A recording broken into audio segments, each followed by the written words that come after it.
কথা বলতে আমার গজল ফরমাইশ করবে আমি বলবো, কিন্তু অন্যান্য শিল্পীদের গজল আমি গাই না, আগেও বলেছি।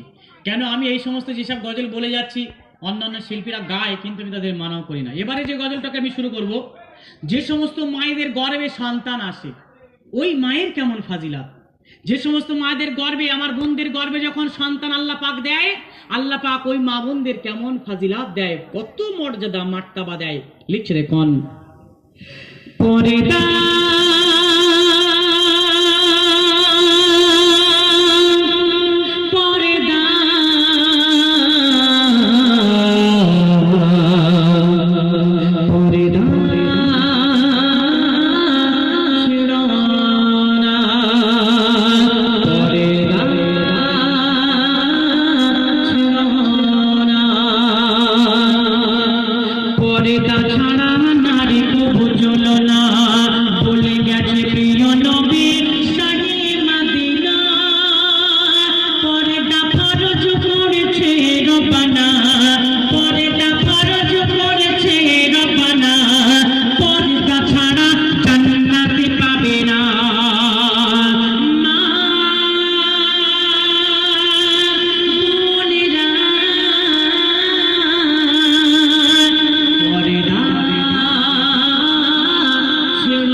যে বোনদের গর্ভে সন্তান আসে, সন্তানের বয়স 7 মাস 8 মাস, সন্তান বড় হয়ে যায়, সন্তানের হাত হয়ে যায়, পা হয়ে যায়, ওই সময় মায়ের গর্ভে সন্তান কিনে দিয়ে গুঁতো মারে, পা দিয়ে লাথি মারে, ওই সময় মা উহ আহ বলে চিৎকার করে ওঠে।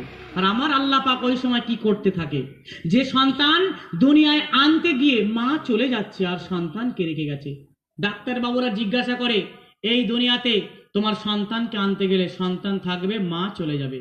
মা যদি শুনতে পায় বলে আমি চলে যাই, যাব, আমার সন্তান যেটা আসছে সে অন্তত দুনিয়াদারি একটু করুক, আমি তো অনেক করেছি। ওই মায়ের কেমন ফাজিলাত, লিখছে দেখুন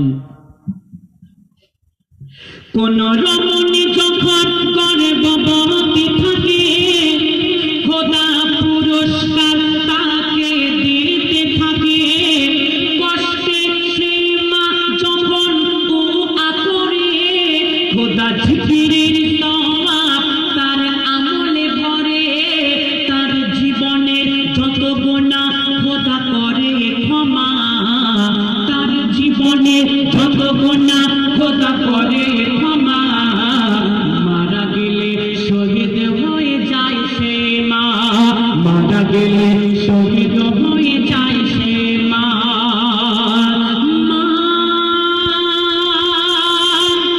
ও সোনার মা পর্দা ছেড়ো না। বাচ্চারা এদিকে ফেরো, তোমরা ফোন দেখো, শোনা দেখো কি? ও আল্লাহ, সব থেকে ছোট্ট মানাটাই বলছে হ্যাঁ আমরা ফোন দেখি, সব থেকে যারা ছোট্ট। কত মায়ের ফজিলাত বলেন তো, যে সন্তান রেখে গেছে, মা চলে গেছে, আল্লাহ বলছে ওই মা শহীদের খাতায় নাম। সন্তান যখন লাথি মারে উফ বলে আল্লাহ, তখন শুধু জিকিরের সওয়াব লিখতে থাকে। আবার ওই মা, আমার কিছু কিছু মায়ের আছে, বোনের আছে, আমাকে কেউ খারাপ মনে করবেন না মা বোনেরা, যে আরাবুল আমাদের এত বলে যাচ্ছে না। এই ছোট ছোট বাচ্চারা, এদেরকে ফোন না দিলে এরা ঘুমায় না, ফোন না দিলে স্কুলে যায় না, ফোন না দিলে খায় না, খাচ্ছে কার্টুন দেখছে, সন্তান কাঁদছে ফোনটা দাও তো, ফোনটা দিয়ে দিল, সন্তান চুপ হয়ে গেল। কেন হবে? কিছু কিছু আমার মায়েদের জন্য আজকের এমন অবস্থা। যদি বলি কেন কেন অবস্থা এমন, আজকালকার সময়ে যদি আমার আব্বা জান একটা ছেলেকে বিয়ে দেয়, একটা ঘরে বৌমা এসেছে, ওই বৌমার পেটে সন্তান, কত আনন্দ। শ্বশুর শাশুড়ি বলে বৌমা তোমাকে আর বেশি কাজ করতে হবে না, তুমি বিশ্রাম নাও। এটা সঠিক, তুমি বিশ্রাম নাও, আর বেশি তোমাকে কাজ করতে হবে না। আর আজকালকার সময় কোনো একটা মানুষ, কোনো একটা মেয়ে, চুপ করো না, কোনো একটা মেয়ে 2 ঘন্টা চুপচাপ থাকতে পারবে না। সন্তান 6 মাস 8 মাস 7 মাস, যদি বলা হয় কাজ করতে হবে না, থাকতে পারবে না, শুধু দেখবে কেউ তো নেই, শ্বশুর শাশুড়ি ঘুমিয়ে পড়েছে, একটু ফোনটা দেখি না, ফোন দেখবে। ফোন দেখতে দেখতে একটা জঘন্য ছবি চলে এলো, মা দেখতে পেল, সন্তান অনুভব করতে পারলো। একটা বাজনা চলে এসছে, সেই বাজনা মা শুনতে পেল, সন্তানও কিন্তু অনুভব করতে পারলো।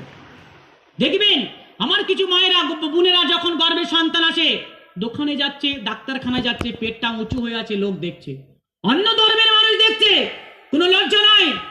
তারা বলবে ওই বউটার পেটে বাচ্চা আছে, ওই মেয়েটার পেটে বাচ্চা আছে, অন্য ধর্মের মানুষ এটা বলবে। কিন্তু আমি